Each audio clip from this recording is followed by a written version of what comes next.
A strong care system covering geriatric and allied care services will be built.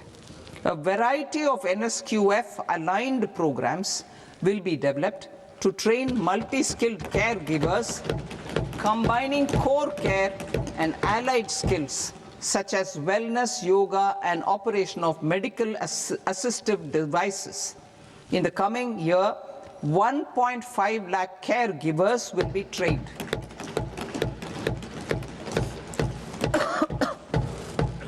Hubs for medical value tourism. To promote India as a hub for medical tourism services, I propose to launch a scheme to support states in establishing 5 regional medical hubs in partnership with the private sector. These hubs will serve as integrated healthcare complexes that combine medical, educational, and research facilities. They will have Ayush centers, medical value tourism facilitation centers, and infrastructure for diagnostics, post-care, and rehabilitation. These hubs will provide diverse opportunities, job opportunities for health professionals, including doctors and AHPs. Ancient Indian yoga, already respected in several parts of the world, was given a mass global recognition when Honorable Prime Minister took it to the UN. Post-COVID, Ayurveda gained a similar global acceptance and recognition. Exporting quality Ayurveda products helps farmers who grow the herbs and youth who process the products. To meet growing global demand, a few more steps are being taken. I propose to 1. Set up 3 new All India Institutes of Ayurveda. 2. Upgrade Ayush pharmacies and drug testing labs for higher standards of certification ecosystem and make available more skilled personnel. 3. Upgrade the WHO Global Traditional Medicine Center in Jamnagar to bolster evidence-based research, training, and awareness for traditional medicine. Animal husbandry. Livestock contributes to close to 16% of farm income, including of poor and marginal households. To scale up availability of veterinary professionals by more than 20,000, I propose to roll out a loan-linked capital subsidy support scheme for establishment of veterinary and para-veterinary colleges, veterinary hospitals, diagnostic laboratories, and breeding facilities in private sector.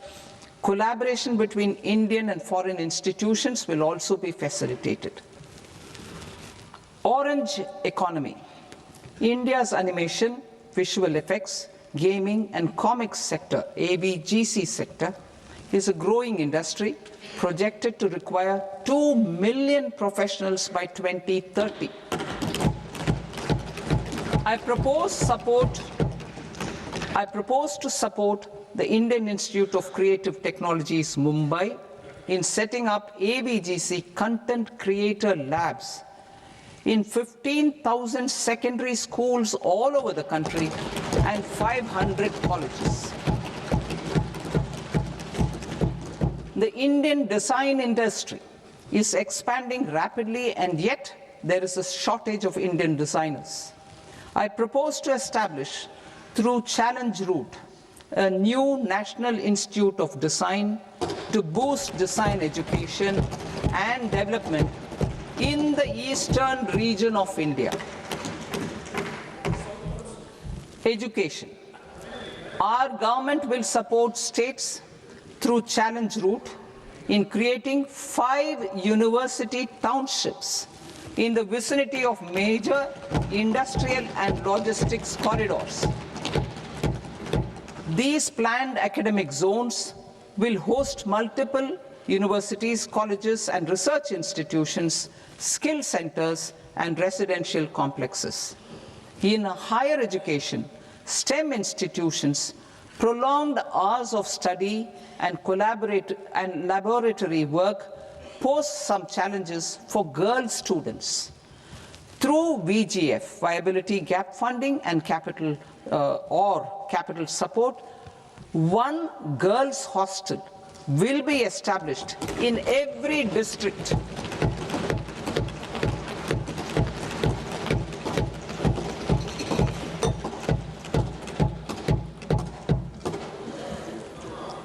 To promote astrophysics and astronomy via immersive experiences. 4 telescope infrastructure facilities will be set up or upgraded.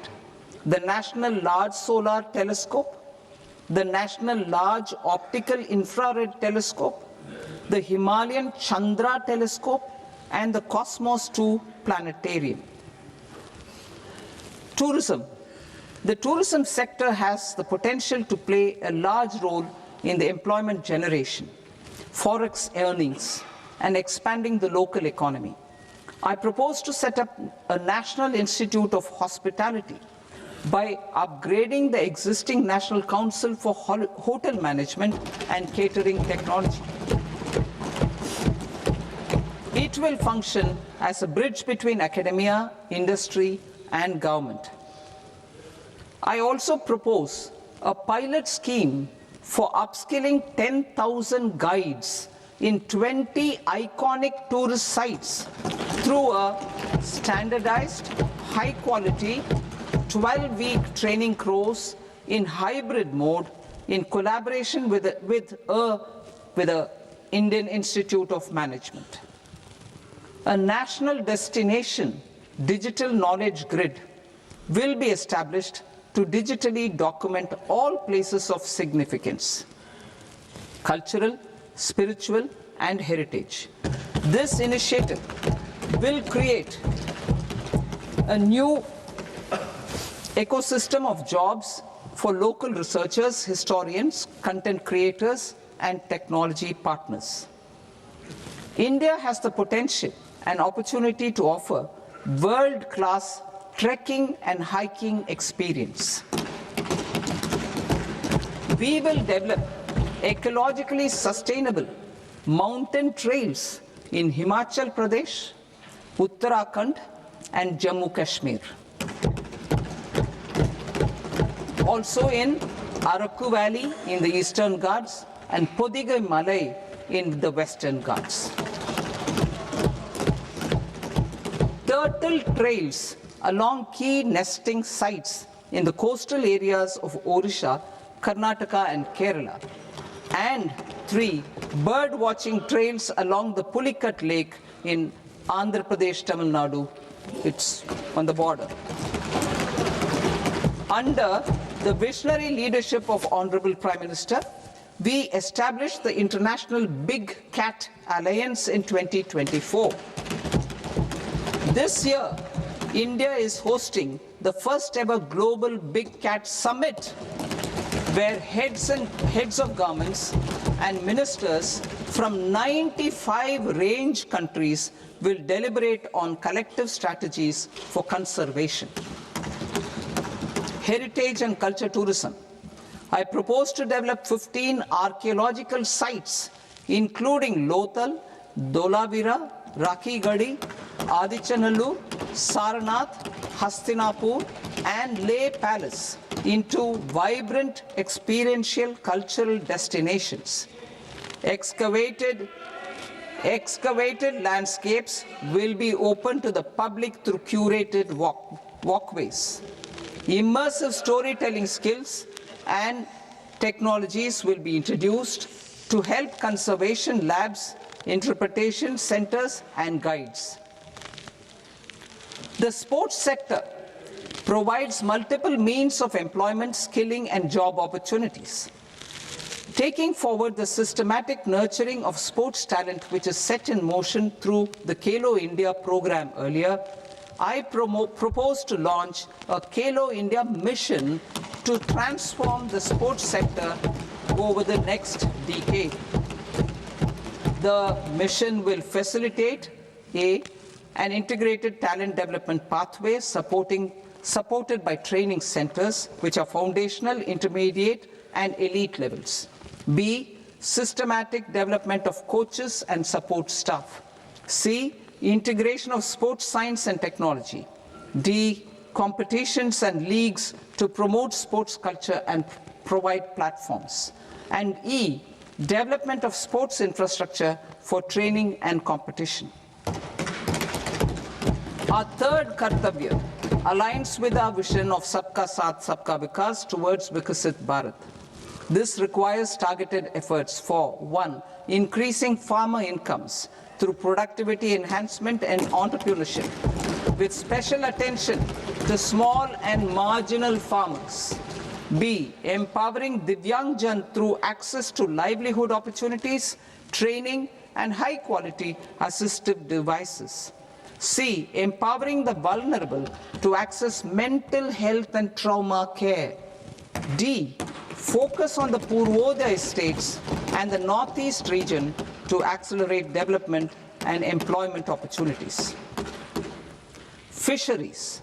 We will undertake initiatives for integrated development of 500 reservoirs and Amrit Sarovars. 2, strengthen the fisheries value chain in coastal areas and enable market linkages involving startups and women-led groups together with fish farmer producer organizations. Animal husbandry. To provide quality employment opportunities in rural and peri-urban areas, we will support the animal husbandry sector in entrepreneurship development through A, credit-linked subsidy program, B, scaling up and modernization of livestock enterprises, C, enhanced creation of livestock, dairy, and poultry, enhanced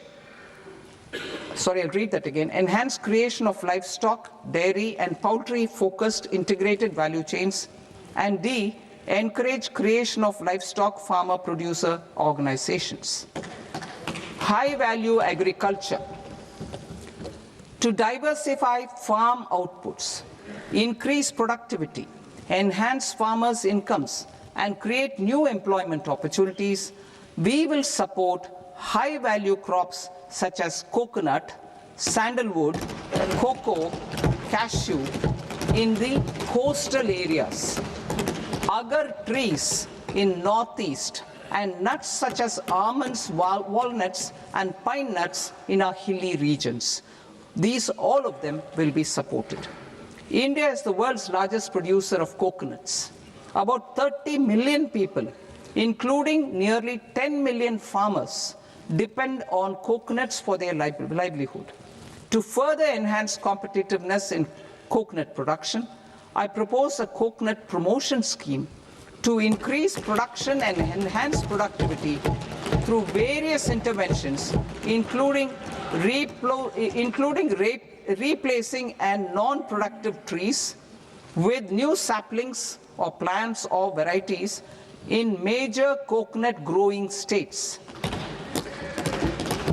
A dedicated program is proposed for Indian cashew and cocoa to make India self-reliant in raw cashew and coconut production and processing, enhance export competitiveness, and transform Indian cashew and Indian cocoa into premium global brands by 2030.